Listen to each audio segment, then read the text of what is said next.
जन्माद्यस्य यतोऽन्वयादितरतश्चार्थेष्वभिघ्नस्वराट् तेने ब्रह्महृदाय आदिकवये मुह्यन्ति यं सूरयः तेजो वारिमृदां यथा विनिमयो यत्र त्रिसर्गो मृषा धाम्ना स्वेन सदा निरस्तकुहकं सत्यं परं धीमहि श्रीयत्ररूपिण् मृगाय पादयोः करोति मानं बहुधा विभूतिभिः वेङ्कटश्रितायाः कुसुमाकरानुगैः विगीयमाना प्रियकर्म गायति देहेन्द्रियप्राणमनोभिमानो जीवोऽन्तरात्मा गुणकर्ममूर्तिः सूत्रं महानित्युरुधेहगीतः संसार आधावति कालतन्त्रः यस्वानुभावमखिलस्तुतिसारमेकम् अध्यात्मदीपमतितीर्षतां तमोन्धं संसारिणां करुणयाः पुराणगुह्यं तं व्याससूनुमुपयामि गुरुं मुनीनाम् यस्यात्मयोगरचितं न विदुर्विरिञ्च रुद्रादयः सुमतयः पतयो गिरां ये त्वन्मायया विहतदृष्टया एतदञ्जः किं तस्य ते वयमसन्मतयो गृणीम अथानगाङ्ग्योस्तव कीर्तितीर्थयोः अन्तर्बहिस्नानविधूतपाप्मनां भूतेष्वनुक्रोशसुतत्वशीलिनां स्यात्सङ्गमोऽनुग्रह एष नस्तव शास्त्रे श्रियानेव सुनिश्चितो नृणां क्षेमस्य सम्यक् विमृशेषु हेतुः असङ्ग आत्मव्यतिरिक्तवस्तुनि दृढा रतिः ब्रह्मणि निर्गुणेतया ಶ್ರೀಗುರುಭ್ಯೋ ನಮಃ. ಪರಾಭವ ಸಂವತ್ಸರದ ಉತ್ತರಾಯಣದ ಇದು ಅಧಿಕ ಜ್ಯೇಷ್ಠ ಮಾಸ, ಗ್ರೀಷ್ಮ ಋತು, ಅಧಿಕ ಜ್ಯೇಷ್ಠ ಮಾಸ, ಶುಕ್ಲ ಪಕ್ಷದ ಮೊದಲನೇ ದಿವಸ ಭಾನುವಾರ. ಇವತ್ತಿನಿಂದ ಆರಂಭಿಸಿ 48 ದಿನಗಳವರೆಗೆ ನಾವು ಭಾಗವತದ ಯಥಾಶಕ್ತಿ ಯಥಾ ಸಮಯ ಶ್ರವಣವನ್ನು ಮಾಡಬೇಕು ಅಂತ ಉದ್ದೇಶ ಮಾಡಿಕೊಂಡಿದ್ದೇವೆ. ಅದಕ್ಕಾಗಿ ನಾವೆಲ್ಲರೂ ಕೂಡ ಇಲ್ಲಿ ಉಪಸ್ಥಿತರಿದ್ದೇವೆ. ಇದಕ್ಕೆ ಪೂರ್ವಭಾವಿಯಾಗಿ ಸ್ವಸ್ತಿಕ ಮಂಡಲದಲ್ಲಿ ಭಗವಂತನ ಪೂಜಾ ನಡೆದಿದೆ, ಗುರು ಗಣೇಶರ ಪೂಜಾ ನಡೆದಿದೆ. ನರಸಿಂಹನ ಪೂಜಾ ಇವತ್ತು ಬೆಳಿಗ್ಗೆ ನಡೆದಿದೆ ಪ್ರತಿಮಾದಲ್ಲಿ ಮತ್ತು ಶಾಲಗ್ರಾಮದಲ್ಲಿ. ಇದೆಲ್ಲ ನಡೆದಿದೆ ಅಂತ ಯಾಕೆ ಹೇಳ್ತಿದ್ದೀನಿ ಅಂದರೆ, ನಾವು ನಡೆಸೋದೇನು ಬಹಳ ದೊಡ್ಡ ಸಂಗತಿ ಅಲ್ಲ, ನಾವೇನು ಪ್ರಯತ್ನ ಮಾಡಿದ್ದೀವಿ ಅನ್ನೋದನ್ನ ಹೇಳುವುದಷ್ಟೇ ಇದರ ಉದ್ದೇಶ. ಇದಕ್ಕಿಂತಲೂ ಹೆಚ್ಚಿನ ಸಾಧನೆ ಮಾಡಿದವರಿದ್ದಾರೆ, ಪೂಜಾ ಮಾಡಿದವರಿದ್ದಾರೆ. ಅವರ ಸಾಧನೆ ಎತ್ತರದ ಎದುರಿಗೆ ನಮ್ಮಂಥ ಸಣ್ಣವರು ಹೀಗೆ ಮಾಡಿದ್ದೇವೆ ಅಂತ ಹೇಳುವುದರಲ್ಲಿ ಏನು ಅರ್ಥ ಇದೆ. ಆದರೆ ಈ 48 ದಿವಸಗಳಲ್ಲಿ ನಾವು ಇದಕ್ಕೆ ಏನು ಕಾರ್ಯಕ್ರಮ ಮಾಡ್ತಿದ್ದೇವೆ ಇದಕ್ಕೆ ವಿಘ್ನ ಬರಬಾರದು. ಇನ್ನು ಬೇರೆ ಯಾವುದೇ ಪಾಠ ಪ್ರವಚನಕ್ಕೆ ಏನಾದರೂ ವಿಘ್ನ ಬಂದರೆ ಅದನ್ನು ಅಲ್ಲೇ ಮಧ್ಯದಲ್ಲಿ ನಿಲ್ಲಿಸಬಹುದು, ವಿಘ್ನ ಪರಿಹಾರ ಕಂಡ ಮೇಲೆ ಮತ್ತೆ ಮುಂದುವರಿಸಬಹುದು. ಆದರೆ ಇದು ಇವತ್ತೇನು ಭಾಗ ಪ್ರಾರಂಭ ಮಾಡಿದ್ದೇವೆ, ಇದು 48 ದಿವಸಗಳ ಕಾಲ ಅನುಸ್ಯೂತವಾಗಿ ಮುಂದುವರಿಬೇಕು. ನಡುವೆಲ್ಲಾದರೂ ವಿಘ್ನ ಬಂದರೆ ಮತ್ತೆ ಮೊದಲಿಂದ ಪ್ರಾರಂಭ ಮಾಡಬೇಕಾಗ್ತದೆ. ಅದಕ್ಕೆ ಇದನ್ನು ಮಂಡಲ ಸೇವಾ ಅಂತ ಕರೀತಾರೆ. 48 ದಿವಸದ ಮಂಡಲ ಸೇವಾ ಅಂತ ಇದನ್ನ ಹೇಳ್ತಾರೆ.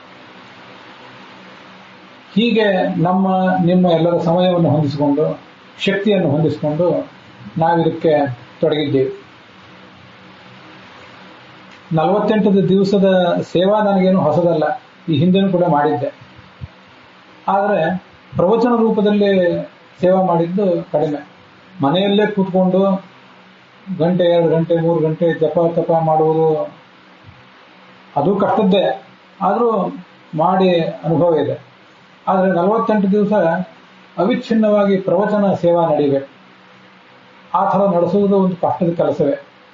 ಆ ಶಕ್ತಿಯನ್ನು ನಮಗೆ ಭಗವಂತ ಕೊಡಬೇಕು. ಅದಕ್ಕಾಗಿ ಗಣೇಶನ ಪೂಜಾ ನಡೆದಿದೆ, ಇದು ಈ ನಿಮ್ಮ ಮನೆಯಲ್ಲೂ ನಡೆದಿದೆ. ನಾವು ಈಗ ಗಣೇಶನನ್ನ ಆರಂಭದಲ್ಲಿ ಪ್ರಾರ್ಥಿಸಿದ್ದೇವೆ. ಮತ್ತೆ ಇದಕ್ಕೆ ಯಾವುದೇ ವಿಘ್ನ ಬರಬಾರದು ಅನ್ನೋ ದೃಷ್ಟಿಯಿಂದ ಗಣೇಶನ ಅಂತರ್ಯಾಮಿಯಾದಂಥ ವಿಶ್ವನಾಮಕ ಪರಮಾತ್ಮನನ್ನು ಆರಾಧನೆ ಮಾಡಿದ್ದೇವೆ, ನರಸಿಂಹನನ್ನ ಆರಾಧನೆ ಮಾಡಿದ್ದೇವೆ.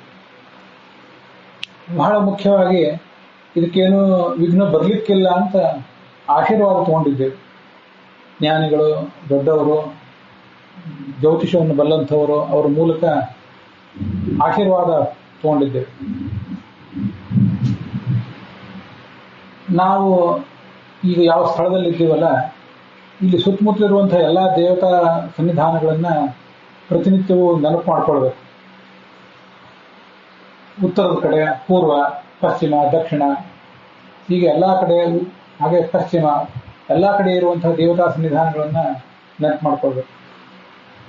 ಸಮೀಪದಂತೂ ಅನೇಕ ಕ್ಷೇತ್ರಗಳಿದ್ದೇ ಇವೆ.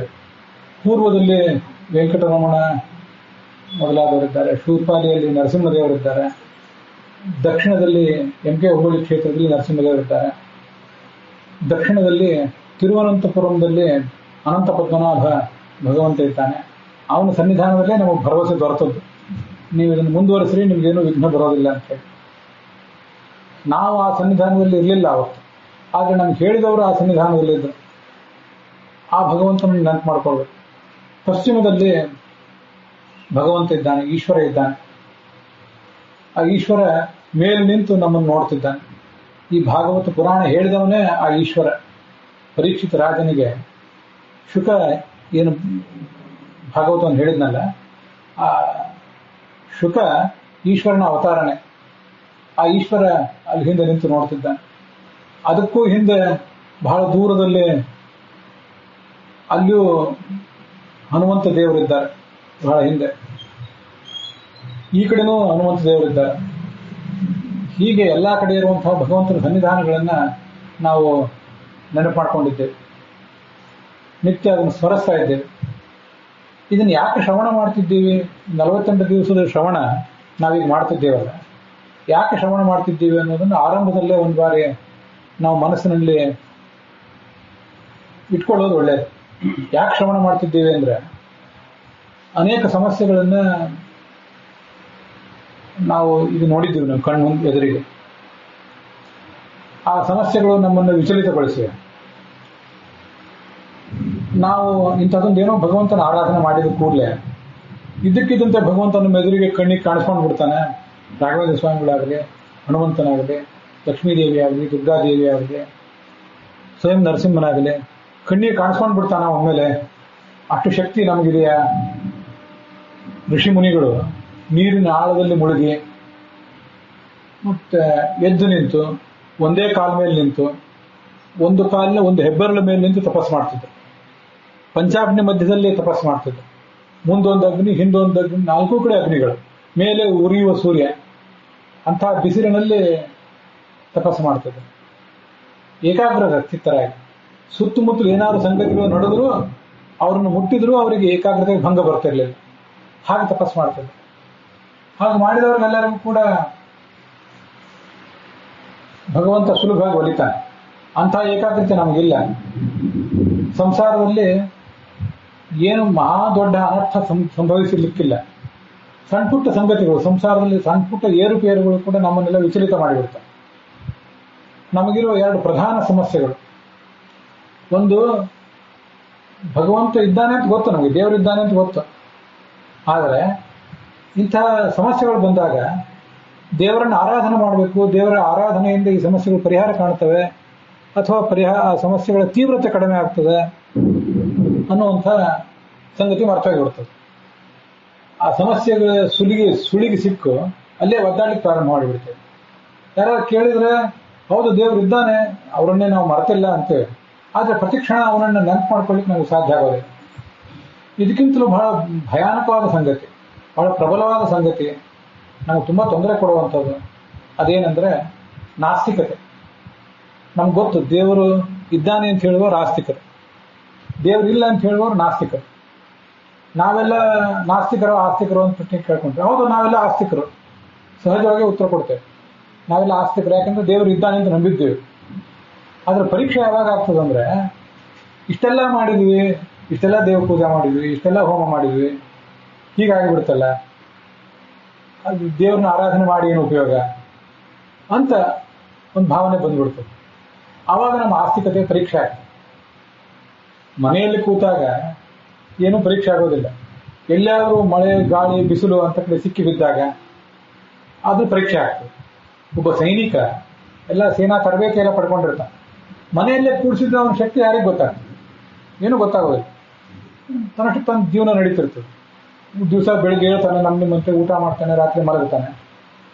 ಅವನ ಶಕ್ತಿ ಅದರ ಪರೀಕ್ಷೆ ಆಗೋದು ಯಾವಾಗ? ಯುದ್ಧ ಭೂಮಿಗೆ ಹೋದಾಗ. ಯುದ್ಧ ಭೂಮಿಗೆ ಹೋದಾಗ ಹೇಗೆ ನಡ್ಕೋತಾನೆ? ಅಲ್ಲಿಯೂ ಹೆದರಿ ಓಡಿ ಬರ್ತಾನೆ ಅಥವಾ ಧೈರ್ಯದಿಂದ ಅದನ್ನು ಎದುರಿಸ್ತಾನೆ ಅನ್ನೋದ್ರ ಮೇಲೆ ಅವನ ಶಕ್ತಿ ಪರೀಕ್ಷೆ ಆಗ್ತದೆ. ಇವು ಇಂಥ ಸಂಗತಿಗಳು ನಮ್ಮ ಪರೀಕ್ಷೆಗಾಗಿರುವಂಥವು. ಸಂಸಾರದಲ್ಲಿ ಏನು ಏರುಪೇರು ನಾವು ಕಾಣ್ತೇವಲ್ಲ, ಇವೆಲ್ಲ ನಮ್ಮನ್ನು ಪರೀಕ್ಷೆ ಮಾಡಲಿಕ್ಕಾಗಿರುವಂಥವು. ಕಲಿಯುಗದ ಪ್ರಧಾನ ಸಂಗತಿ ಅಂದರೆ ನಾಸ್ತಿಕತೆ, ಪ್ರಧಾನ ದೋಷ ಅಂದರೆ ನಾಸ್ತಿಕತೆ. ಎಷ್ಟೆಷ್ಟು ಥರದ ದೋಷಗಳು. ಇಲ್ಲೋ ಒಂದು ಕಡೆ ವ್ಯಭಿಚಾರ, ಭ್ರಷ್ಟಾಚಾರ, ಕಳ್ಳತನಗಳು, ಸ್ವಜನ ಪಕ್ಷಪಾತ, ಜಾತಿವಾದ, ಪರಮನೀಚತನಗಳು, ದುರ್ಗುಣಗಳು ಪಟ್ಟಿ ಹಾಕಿದ್ರೆ ಮುಗಿಯೋಕ್ಕೇ ಇಲ್ಲ. ಎಲ್ಲದಕ್ಕೂ ಪ್ರಧಾನ ಕಾರಣ ಏನಂದ್ರೆ ಮೂಲಭೂತವಾದ ಸಂಗತಿ ನಾಸ್ತಿಕತೆ.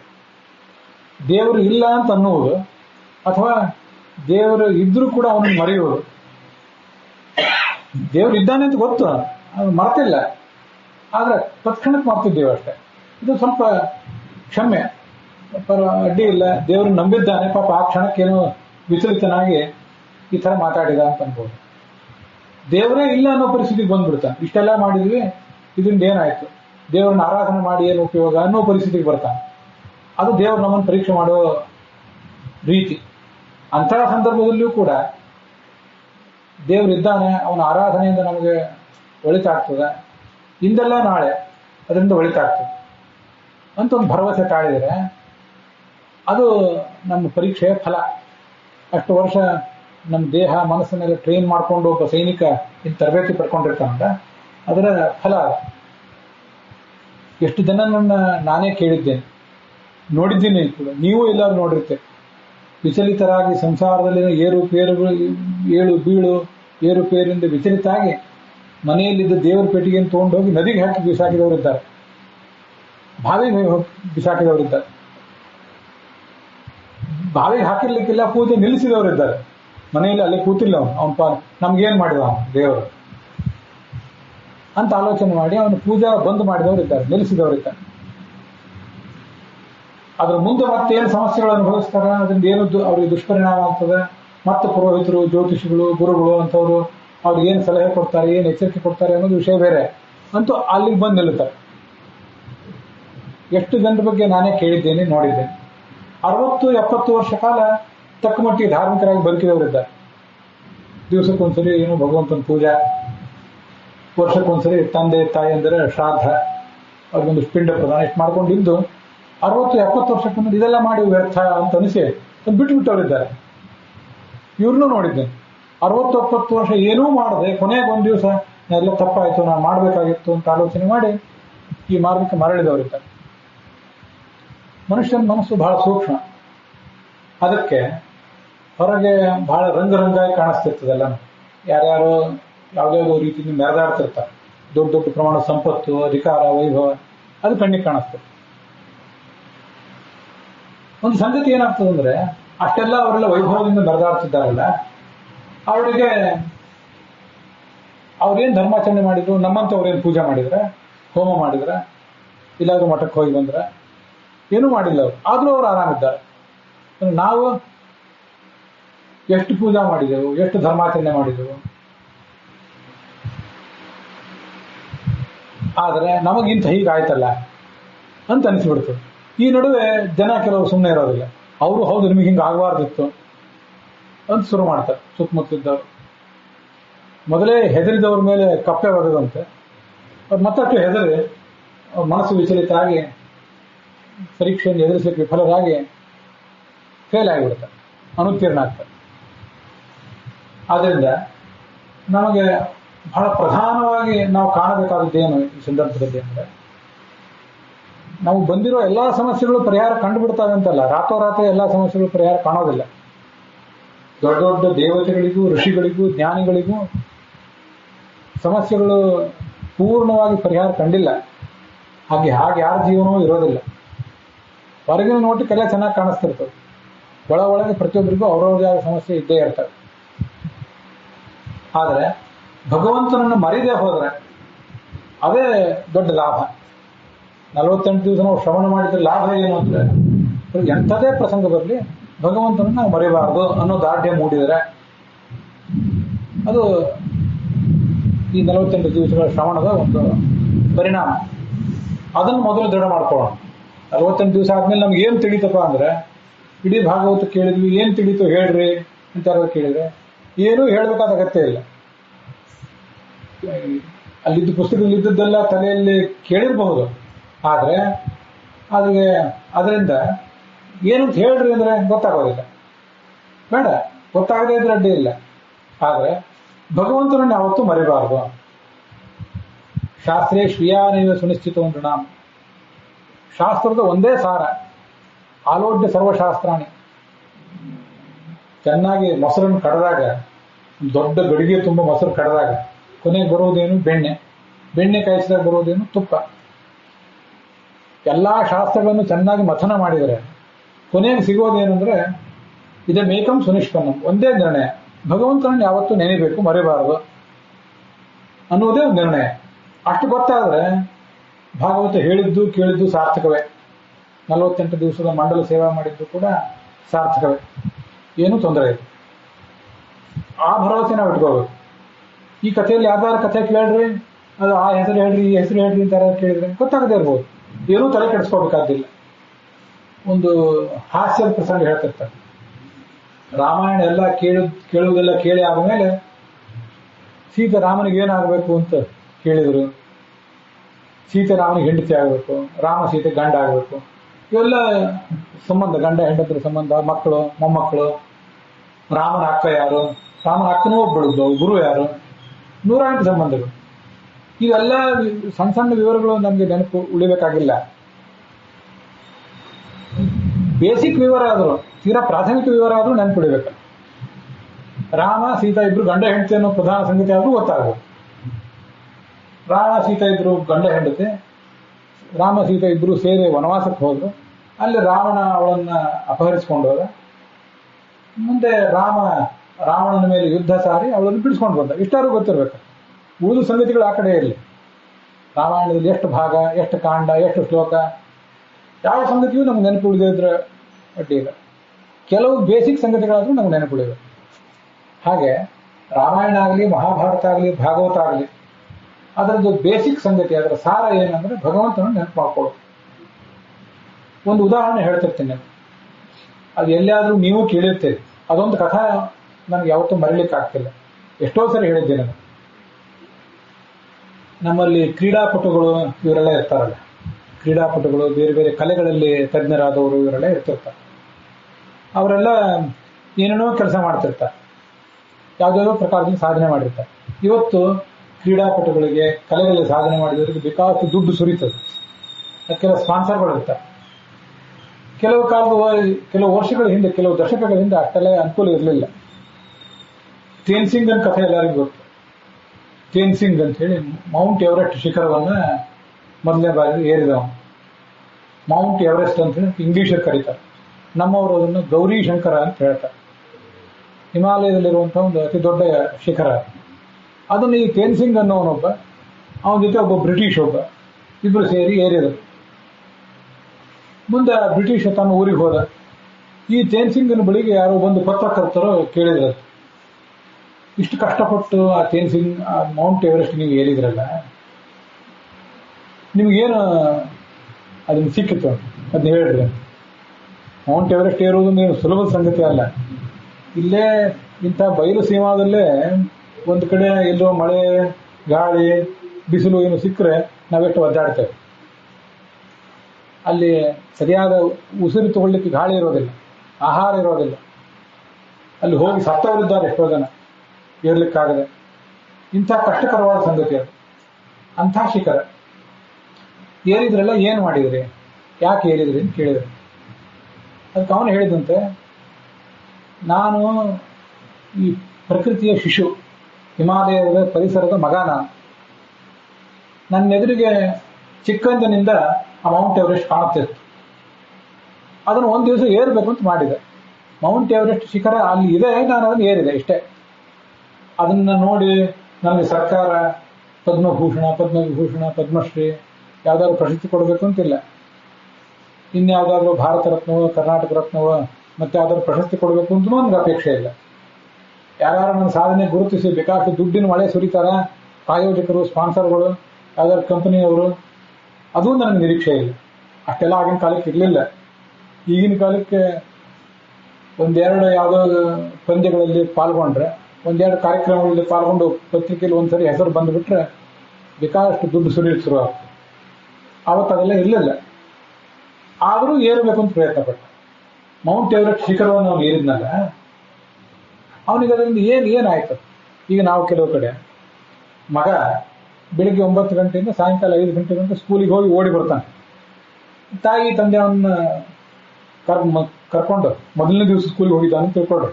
ನರ್ಸರಿಯೋ LKGನೋ ಅಥವಾ 6ನೇ ವರ್ಷಕ್ಕೆ ಮೊದಲನೇ ಕ್ಲಾಸ್ ಹೋಗಿ ಬಂದವನ್ನ ತಂದೆ ತಾಯಿ ಕರ್ಕೊಂಡು ಏನಪ್ಪ ಸ್ಕೂಲ್ ಹೇಗಿತ್ತು ಅಂತ ಕೇಳ್ತಾರೆ. ತೊಡೆ ಮೇಲೆ ಕೂರಿಸ್ಕೊಂಡು ಮಾತಾಡಿಸ್ತಾರೆ, ತಲೆನೇ ಒರೆಸ್ತಾರೆ. ಅಥವಾ 1-2 ವರ್ಷ ಎಲ್ಲೋ ಬೇರೆ ಊರಿಗೆ ಹೋಗಿದ್ದ ಶಿಕ್ಷಣ ಪಡ್ಕೊಳ್ಳಿಕ್ಕೆ, ಮೇಲಿಂದ 15 ದಿವಸಕ್ಕೊಮ್ಮೆ ವಾರಕ್ಕೊಂದ್ಸರಿ ಭೇಟಿ ಆಗಲಿಲ್ಲ. ಎಲ್ಲ 5-6 ತಿಂಗಳಾದ್ಮೇಲೆ ಅಥವಾ 2 ವರ್ಷ ಆದ್ಮೇಲೆ ಬಂದ್ರೆ, ಪ್ರದೇಶಕ್ಕೆ ಹೋಗಿ ಬಂದ್ಮೇಲೆ ದೊಡ್ಡ ಡಿಗ್ರಿ ಪಡ್ಕೊಂಡು ಬಂದಿಲ್ಲ, ಏನೇನಾಯ್ತು ಅಂತೆಲ್ಲ ಕೇಳ್ತಾರೆ, ಮಾತಾಡಿಸ್ತಾರೆ. ಬಂಧು ಬಾಂಧವರು ಬರ್ತಾರೆ, ಆಪ್ತ ಮಿತ್ರರು ಬರ್ತಾರೆ. ಮೌಂಟ್ ಎವರೆಸ್ಟ್ ಶಿಖರವನ್ನು ಏರಿದ್ನಲ್ಲ, ಮೌಂಟ್ ಎವರೆಸ್ಟ್ ಶಿಖರ ಆ ತೇನ್ಸಿಂಗ್ಗೆ ಏನ್ ಮಾಡಿತು? ಅವನೇನು ತೊಡೆ ಮೇಲೆ ಕೂಡಿಸ್ಕೊಂಡು ಬೆನ್ನು ಚಪ್ಪಡಿಸ್ತಾ? ಮೌಂಟ್ ಎವರೆಸ್ಟ್ ಶಿಖರ ಅದು ನಿರ್ಜೀವ ಜಡ ಅದು. ಅಥವಾ ತಲೆ ಮೇಲೆ ಕೈ ಆಡಿಸ್ತಾ, ಒಳ್ಳೆ ಕೆಲಸ ಮಾಡಿದ್ವಿ ಶಬಾಸ್ ಅಂದಿತ, ಇನ್ನೊಮ್ಮೆ ಏರು ಅಂದಿತ, ಏನೂ ಅಲ್ಲಿಲ್ಲ. ಒಂದು ಜಡವಾದ ಶಿಖರ. ಅದು ಏನೋ ಇವನಿಗೆ ರೆಸ್ಪಾನ್ಸ್ ಕೊಡುವುದೇ ಸಾಧ್ಯ ಇದೆ. ಅಂಥ ಜಡವಾದ ಶಿಖರದ ಬಗ್ಗೆ ಅಂಥ ಅದಮ್ಯವಾದ ಆಕರ್ಷಣೆ ಹೇಗೆ ಬರ್ಲಿಕ್ಕೆ ಸಾಧ್ಯ ಮನುಷ್ಯನಿಗೆ? ಹಾಗಿದ್ದಾಗ ಒಬ್ಬ ಗುರುಗಳು, ರಾಘವೇಂದ್ರ ಸ್ವಾಮಿ ಅಂತ ಒಬ್ಬ ಗುರುಗಳು, ಹನುಮಂತ ದೇವರು, ನರಸಿಂಹದೇವರು, ದುರ್ಗಾದೇವಿ, ಅವರು ಯಾವ ಎತ್ತರದಲ್ಲಿದ್ದಾರೆ ಅಂದರೆ ಮೌಂಟ್ ಎವರೆಸ್ಟ್ ಶಿಖರಕ್ಕಿಂತಲೂ ಅದೆಷ್ಟೋ ಪಟ್ಟು ಎತ್ತರದಲ್ಲಿದ್ದಾರೆ. ಮೌಂಟ್ ಎವರೆಸ್ಟ್ ಶಿಖರಕ್ಕಿಂತಲೂ ಅಂತ ನಾವು ಹೇಳುವುದೇ ಅಗತ್ಯ ಇಲ್ಲ. ಮೌಂಟ್ ಎವರೆಸ್ಟ್ ಶಿಖರ ಬಹಳ ಕ್ಷುಲ್ಲಕ, ದೇವರ ಎತ್ತರದ ಎದುರಿಗೆ ಇದು ಬಹಳ ಕ್ಷುಲ್ಲಕ ಇದೆ. ಒಂದು ದಿವಸ ಆ ಗುರುಗಳು ನಮಗೆ, ಅಥವಾ ಹನುಮಂತ ದೇವರಾಗಲಿ, ದುರ್ಗಾದೇವಿ ಆಗಲಿ, ನರಸಿಂಹನಾಗಲಿ, ನಮ್ಮನ್ನ ಸಮೀಪ ಕರ್ಕೊಂಡು ಮಾತಾಡಿಸ್ತಾರೆ. ಶಾಸ್ತ್ರ ಹೇಳ್ತದೆ ಹಾಗೆ. ಅವನು ಬೆನ್ನು ಚಪ್ಪರಿಸ್ತಾನೆ, ತೊಡೆ ಮೇಲೆ ಕೂಡಿಸ್ಕೊತಾನಂತೆ ದೇವರು. ಅವನ ಕಾಲ ಬುಡದಲ್ಲಿ ನಮ್ಮನ್ನು ಕೂಡಿಸ್ತಾನಂತೆ. ಒಂದ್ಸರಿ ಇಲ್ಲಿವರೆಗೆ ಏನೇನು ಆಯಾಸ ಪಟ್ಟಿದ್ವಿ, ಸಂಸಾರದಲ್ಲಿ ಏನೇನು ತೊಂದರೆ ಅನುಭವಿಸಿದ್ವಿ, ಎಲ್ಲದ್ರದ್ದು ಪರಿಹಾರ ಆಗ್ತದಂತ. ದೇವರಷ್ಟು ಮಾಡ್ತಾನೆ, ಯಾಕಂದ್ರೆ ದೇವ್ರ ಚೇತನ, ದೇವ್ರ ಜಡ ಅಲ್ಲ. ಇವತ್ತು ಅವನು ಮಾತಾಡಿದ್ದು ನಮ್ಗೆ ಕೇಳಿಸೋದಿಲ್ಲ. ದೇವರು ಮಾತಾಡೋದಿಲ್ಲ ಅಂತ ಹೇಳಿದವ್ರು ಯಾರು? ದೇವರು ಕುಣಿಯೋದಿಲ್ಲ ಅಂತ ಹೇಳಿದವ್ರು ಯಾರು? ದೇವ್ರು ನೀರು ಕುಡಿಯೋದಿಲ್ಲ ಅಂತ ಹೇಳಿದವ್ರು ಯಾರು? ದೇವ್ರು ಕುಣಿತಾನೆ, ನೀರು ಕುಡಿತಾನೆ, ನಾವು ಕೊಟ್ಟ ಆಹಾರ ಸ್ವೀಕಾರ ಮಾಡ್ತಾನೆ. ಅದಕ್ಕೆ ತಕ್ಕಂತೆ ನಾವು ಆ ಎತ್ತರಕ್ಕೆ ಹೋಗ್ಬೇಕಷ್ಟೆ. ಇದೇ ಎತ್ತರ, ಇದೊಂದು ಗುಡ್ಡ, ಈ ಗುಡ್ಡದ ಮೇಲೆ ಈಶ್ವರ ಇದ್ದಾನಲ್ಲ. ಚಿಕ್ಕ ಮಕ್ಕಳಿಗೆ ಹೋಗ್ಲಿಕ್ಕಾಗ್ತದೆ? ಈಗ ತಾನೇ ಹುಟ್ಟಿದ ಮಕ್ಕಳಿಗೆ, ಅಥವಾ ಈಗ ತಾನೇ ನಡಿಲಿಕ್ಕೆ ಕಲಿತ ಮಕ್ಕಳಿಗೆ ಏನು ಹೋಗ್ಲಿಕ್ಕಾಗ್ತದೆ? ಆಗೋದಿಲ್ಲ. ಇನ್ನೊಬ್ಬರು ಅವ್ರನ್ನ ಕರ್ಕೊಂಡು ಹೋಗ್ಬೇಕಾಗ್ತದೆ. ಒಂದು 10-15 ವರ್ಷ ಆದ್ಮೇಲೆ ತಂದೆ ತಾಯಿಂದ ಅನುಮತಿ ಪಡ್ಕೊಂಡು ಒಂದು 8-10 ವರ್ಷ ಆದ್ಮೇಲೆ ಮೇಲೆ ಹೋಗಿ ಬರ್ತೀನಿ ಗುಡ್ಡಕ್ಕೆ ಅಂತ ನೀವು ಹೇಳಿದ್ರೆ ಅವ್ರು ಹೋಗಿ ಬಾ ಅಂತ. ಒಂದು ಇಷ್ಟು ಸಣ್ಣ ಗುಡ್ಡ ಏರ್ಬೇಕಾದ್ರೆ, ತಿರುಪತಿಯ ಬೆಟ್ಟ ಏರ್ಬೇಕಾದ್ರೆ, ಅಹೋಬಲದ ನರಸಿಂಹನ ಬೆಟ್ಟ ಏರ್ಬೇಕಾದ್ರೆ ಎಷ್ಟು ಕಷ್ಟ ಅಂತ ನೀವು ಅನುಭವಿಸಿ ನೋಡಿದ್ದೀರಿ. ಸುಲಭದ ಸಂಗತಿ ಅಲ್ಲ. ತೇನ್ಸಿಂಗ್ ಏರಿದಂಥ ಮೌಂಟ್ ಎವರೆಸ್ಟ್ ಶಿಖರವನ್ನು ಏರುವುದು ಎಷ್ಟು ಕಷ್ಟ, ಇನ್ನೂ ಹೆಚ್ಚಿನ. ದೇವರು ಇರುವ ಎತ್ತರವನ್ನ ಏರುವುದು ಮತ್ತೂ ಕಷ್ಟದ್ದು. ಇವೆಲ್ಲ ಕೆಲವು ಸಂಗತಿಗಳನ್ನು ಒಂದೊಂದು ಜೀವನದಲ್ಲಿ ಮಾಡಿ ಮುಗಿಸಿಬಿಡ್ಬೋದು. ಆದರೆ ದೇವರನ್ನು ಕಾಣುವುದು, ದೇವರನ್ನು ಮುಟ್ಟುವುದು, ದೇವರ ಧ್ವನಿಯನ್ನು ನಾವು ಕೇಳುವುದು, ದೇವರ ಪಾದಗಳನ್ನು ಮುಟ್ಟಿ ಆ ಅನುಭವ ಪಡ್ಕೊಳ್ಳೋದು, ಇದೆಲ್ಲ ಒಂದು ಜನ್ಮದಲ್ಲಿ ಆಗೋ ಸಂಗತಿ ಅಲ್ಲ. ಹಾಗೆ ನಿರೀಕ್ಷೆ ಮಾಡಬಾರದು. ಜಗತ್ತಿನ ಯಾವ ಸಾಧನೆಯನ್ನು ದೊಡ್ಡ ತಂತ್ರಜ್ಞ, ದೊಡ್ಡ ವೈದ್ಯ, ದೊಡ್ಡ ಸಂಗೀತ ತಜ್ಞ, ದೊಡ್ಡ ಪಂಡಿತನೂ ಆಗಿಬಿಡ್ಬೋದು. ನೀವೇನು ಓದಿರ್ತಿರಲ್ಲ ಅದರಂತೆ ಮುಂದೆ ಸಮಾಜದಲ್ಲಿ ಅದನ್ನು ದುಡಿತೀರಿ, ದುಡ್ಡು ಗಳಿಸ್ತೀರಿ, ಏನೂ ಆಗಿಬಿಡ್ಬೋದು. ಆದರೆ ಆ ಒಂದು ಜನ್ಮದಲ್ಲಿ ದೇವರನ್ನು ಕಾಣ್ತಾನೆ ಅಂತ ಮನುಷ್ಯ ನಿಶ್ಚಿತ ಇಲ್ಲ. ಎಷ್ಟೋ ಜನ್ಮಗಳ ಸಾಧನೆ ಬಳಿಕ ದೇವರನ್ನು ಕಾಣ್ತಾನೆ. ಭಗವದ್ಗೀತಾದಲ್ಲಿ ಅದು ವರ್ಣನೆ ಮಾಡ್ತಾರೆ.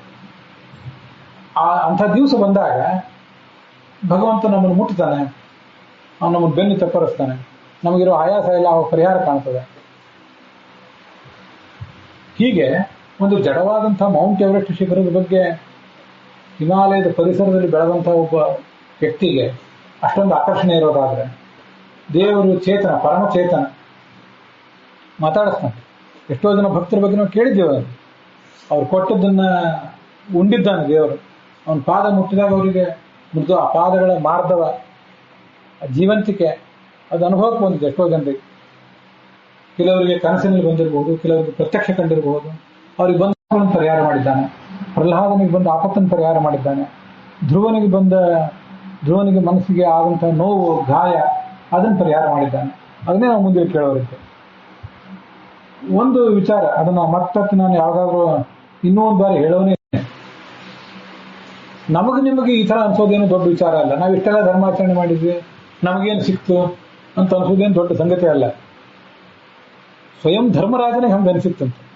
ಪಂಚಪಾಂಡವರು ಕೇಳ್ತೇವಲ್ಲ, ಧರ್ಮರಾಜ, ಭೀಮಸೇನ, ಅರ್ಜುನ, ನಕುಲ, ಸಹದೇವರು, ಇವರು ಬಹಳ ದೊಡ್ಡ ಭಕ್ತರು. ಭಗವಂತನನ್ನು ಕಣ್ಣಾರೆ ಕಂಡವರು, ಹೃದಯದಲ್ಲಿ ಕಂಡವರು. ಶಾಸ್ತ್ರದಲ್ಲಿ ಒಂದು ಕಡೆ ಹೇಳ್ತಾರೆ, ಬಹುನಾಂ ಜನ್ಮನಾಮಂತೆ ಜ್ಞಾನವಾನ್ ಪ್ರಪದ್ಯತೆ. ನಾವು ನೀವೆಲ್ಲರೂ ಕೂಡ ಇನ್ನೂ ಅನೇಕ ಜನ್ಮಗಳನ್ನ ತಾಳಬೇಕಾಗುತ್ತೆ. ಅನೇಕ ಜನ್ಮಗಳಾದ ಬಳಿಕ ನಮ್ಮ ಸಾಧನೆ ಪೂರ್ಣಗೊಳ್ಳುತ್ತದೆ. ಪಾಂಡವರದು ಈಗಾಗಲೇ ಸಾಧನೆ ಪೂರ್ಣಗೊಂಡು ಬಿಟ್ಟಿದೆ. ಇನ್ನವರು ಮುಕ್ತರಾಗುವುದು ಕೆಲವೇ ಜನ್ಮಗಳಷ್ಟೇ. ಮುಕ್ತರಾದವರಿಗೂ ಪಾಂಡವರಿಗೂ ಅಂತರ ಬಹಳ ಕಡಿಮೆ. ಅವ್ರಿಗೆ ರಿಸರ್ವೇಷನ್ ಆಗಿ ಹೋಗಿದೆ, ಟಿಕೆಟ್ ರಿಸರ್ವೇಷನ್ ಆಗಿ ಹೋಗಿದೆ. ಇನ್ನೊಂದು 2-3 ದಿವಸದಲ್ಲಿ ಪ್ರಯಾಣ ಶುರು ಮಾಡ್ತಾರೆ ಅಷ್ಟೇ. ನಮ್ದೆಲ್ಲ ಇನ್ನೂ ಟಿಕೆಟೇ ರಿಸರ್ವ್ಡ್ ಆಗಿಲ್ಲ. ಇನ್ನೂ RAC ವೇಟಿಂಗ್ ಲಿಸ್ಟ್ನೊಳಗೂ ಇದೆ ನಮ್ಮ ಟಿಕೆಟ್. ಅಂಥ ಪಾಂಡವರಿಗೆ ಜೀವಮಾನದಲ್ಲಿ ಬಂದ ಕಷ್ಟ ಎಷ್ಟು, ಅಷ್ಟೇ ನಮಗಿಂದ ಬಂತೇನೋ. ಸ್ವಲ್ಪ ಇದನ್ನು ವಿಚಾರ ಮಾಡಬೇಕು. ನಮ್ದೆಲ್ಲ ಧೋರಣೆ ಹೇಗಿರ್ತದಂದ್ರೆ, ಪ್ರಾಯ ಜೀವಮಾನದಲ್ಲಿ ನನ್ನಷ್ಟು ದುಃಖ ಇನ್ನು ಯಾರಿಗೂ ಬಂದಿಲ್ಲ ಅಂತ ಪ್ರತಿಯೊಬ್ಬರು ಮಾತಾಡ್ತಾರೆ. ಜೀವಮಾನದ ಉದ್ದಕ್ಕೂ ನಾನು ಇದನ್ನೇ ಕೇಳಿದ್ದೇನೆ ಅನೇಕ ಜನರ ಮುಖದಿಂದ. ನಾನಾದ್ರಿಂದ ಈ ಕಷ್ಟ ಎಲ್ಲ ಸಹಿಸಿದೆ, ಅದ್ರ ಹಿಂದೆ ಮತ್ತೆ ಅದರ ಅಹಂಕಾರ, ನಾನಾದ್ರಿಂದ ಸಹಿಸಿದೆ, ಬೇರೆ ಯಾರಿಗಾದ್ರೂ ಆಗ್ತಿರ್ಲಿಲ್ಲ, ಇಂಥವೆಲ್ಲ ಮಾತಾಡ್ತಿರ್ತಾನೆ. ಧರ್ಮರಾಜನಷ್ಟು ನಾವೇನು ಧರ್ಮ ಮಾಡಿದ್ದೇವೆ, ಭೀಮಸೇನನ್ನಷ್ಟು ಏನು ಮಾಡಿದ್ದೇವೆ? ಧರ್ಮರಾಜನ್ ಯಾರು? ಯಮಧರ್ಮ. ನಾಳೆ ನಾವೆಲ್ಲ ಸತ್ತು ಸ್ವರ್ಗ ನರಕಕ್ಕೆ ಹೋಗ್ತೇವಲ್ಲ, ನಮ್ಮ ನ್ಯಾಯ, ಅನ್ಯಾಯ, ಧರ್ಮ, ಅಧರ್ಮ ಅದನ್ನ ತಕ್ಕಡಿಯಲ್ಲಿಟ್ಟು ತೂಗಬೇಕಾದ ವ್ಯಕ್ತಿತ್ವ ಅವನು. ಅಂಥವನಿಗೆ ಇಲ್ಲಿ ರಾಜನಾಗಿ ಹುಟ್ಟಿ ಬಂದಾಗ ಸಂಶಯ. ನೋಡು, ದುರ್ಯೋಧನ, ದುರ್ಶಾಸನ ಎಷ್ಟು ದುಷ್ಟರು, ಆರಾಮಾಗಿ ಮೆರೆದಾಡ್ತಿದ್ದಾರೆ. ನಮಗೇನು ಸಿಕ್ತ? ದ್ರೌಪದಿಗೆ ಇಷ್ಟು ಅನ್ಯಾಯ ಆಯ್ತು, ಭೀಮಸೇನಿಗೆ ಇಷ್ಟು ಅನ್ಯಾಯ ಆಯ್ತು, ನಕುಲ ಸಹದೇವರಿಗೆ ಇಷ್ಟು ತೊಂದರೆ ಆಯಿತು ಅಂತ ಒಂದಲ್ಲ ಎರಡು ಬಾರಿ ಅನೇಕ ಜನ ಋಷಿಗಳು ಸಿಕ್ಕಾಗಲ್ಲ. ಮಾರ್ಕಂಡೇಯ ಋಷಿಗಳು, ದಾಲ್ಭ್ಯಾನೋ ಋಷಿಗಳು, ಇವರೆಲ್ಲ ಸಿಕ್ಕಾಗಲ್ಲ ಇದೇ ಪ್ರಶ್ನೆ, ಯಾವತ್ತೂ ಇದೇ ಪ್ರಶ್ನೆ. ಅವರೆಲ್ಲ ನಿನಗೇನು ದೊಡ್ಡ ಕಷ್ಟ ಬಂದದ್ದು? ರಾಮನಿಗೆ ಬಂದಷ್ಟು ಕಷ್ಟ ನಿನಗೆ ಬಂತೇನು? ರಾಮ ವನವಾಸಕ್ಕೆ ಹೋದಾಗ ಅವನ ಜೊತೆ ಇದ್ದವ್ರು ಯಾರು? ಲಕ್ಷ್ಮಣ ಒಬ್ಬನೇ.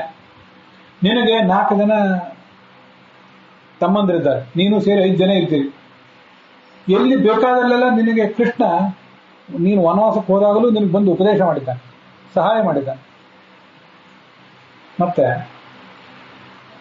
ರಾಮನಿಗೆ ಯಾರು ಸಹಾಯ ಮಾಡಿದವರು? ಯಾರು? ಕಪಿಗಳು.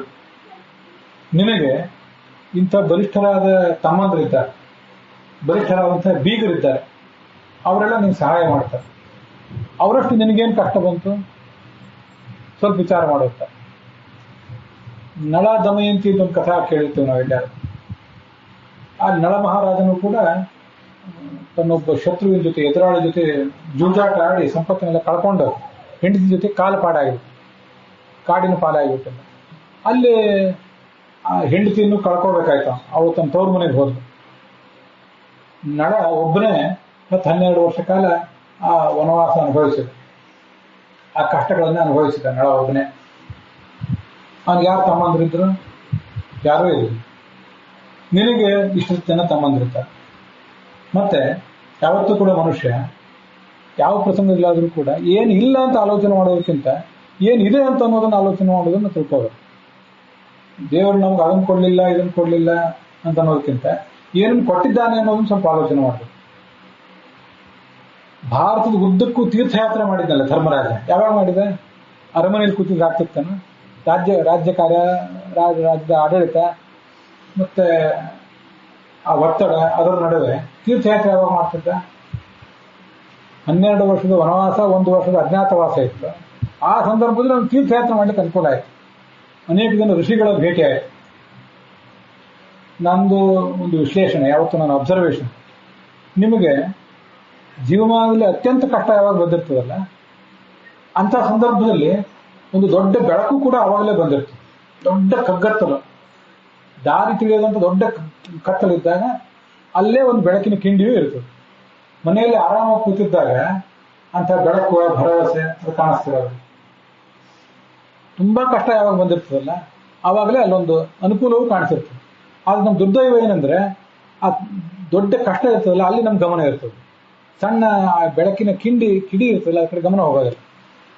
ಇದು ಮನುಷ್ಯನ ದೌರ್ಬಲ್ಯ. ಇದನ್ನು ನಾವು ಈ 48 ದಿವಸಗಳಲ್ಲಿ ಕೂಡ ಶ್ರವಣ ಮಾಡುವಾಗ ಮನಸ್ಸಿನಲ್ಲಿ ಇಟ್ಕೋಬೇಕು. ಅದನ್ನು ಮತ್ತೆ ನಾನು ಹೇಳೋನಿದ್ದೇನೆ. ಈಗ ಮೊದಲನೇದಾಗಿ ಇವತ್ತು ಅಧಿಕ ಮಾಸದ ಬಗ್ಗೆ ನೋಡೋಣ. ಅಧಿಕ ಮಾಸ ಪ್ರಾರಂಭ ಆಗಿದೆ ಅಲ್ಲ, ಅಧಿಕ ಮಾಸದಲ್ಲಿ ಏನು ಮಾಡ್ತಾರೆ, ಏನು ಮಾಡಬೇಕು, ಅಧಿಕ ಮಾಸ ಅಂದ್ರೆ ಏನು, ಅದ್ರ ಬಗ್ಗೆ ಸ್ವಲ್ಪ ನೋಡೋಣ. ಮತ್ತೆ ಕ್ರಮವಾಗಿ ಭಾಗವತದ ಶ್ರವಣ ಮಾಡೋಣ.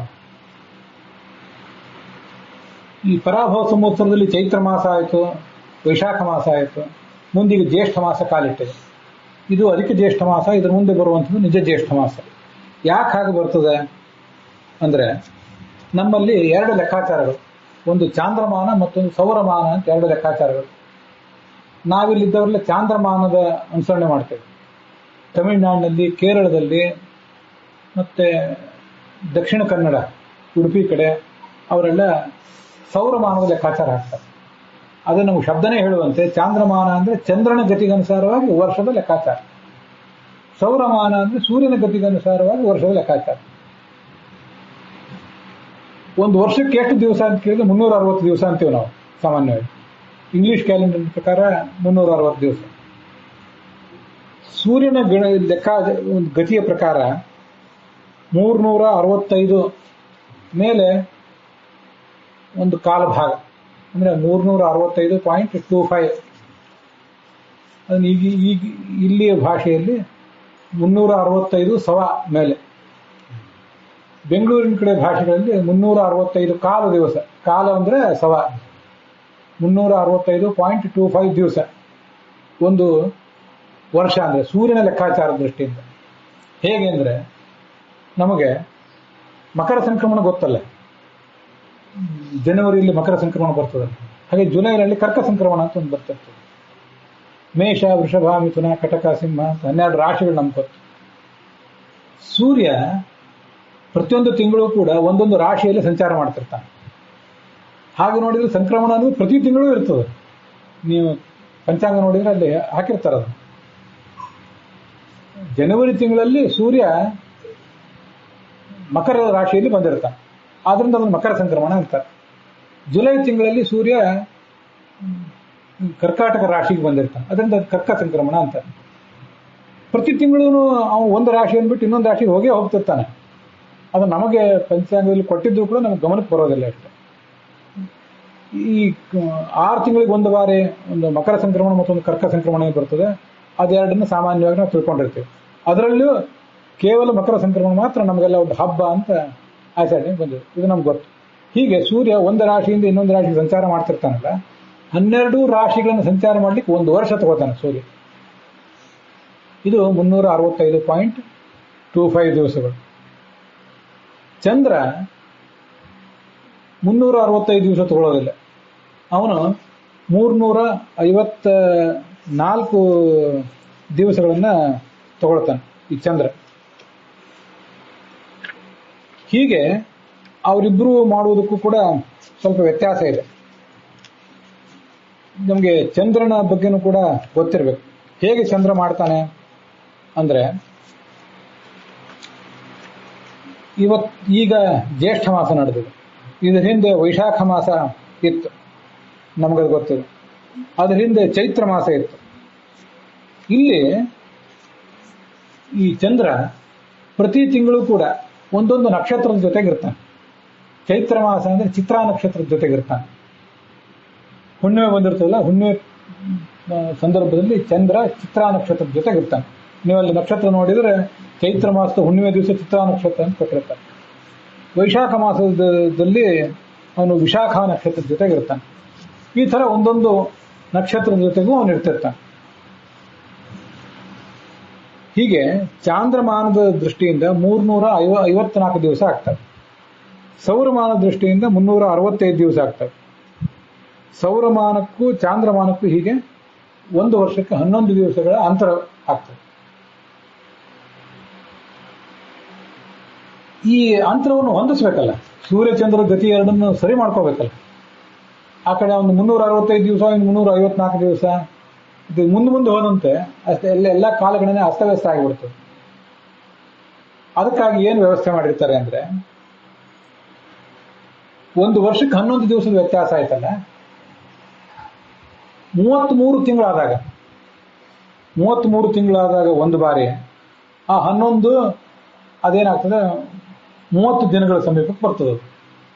11 2 22, 11 3 33 ತನಕ ಬಂದು ನಿಲ್ತದೆ.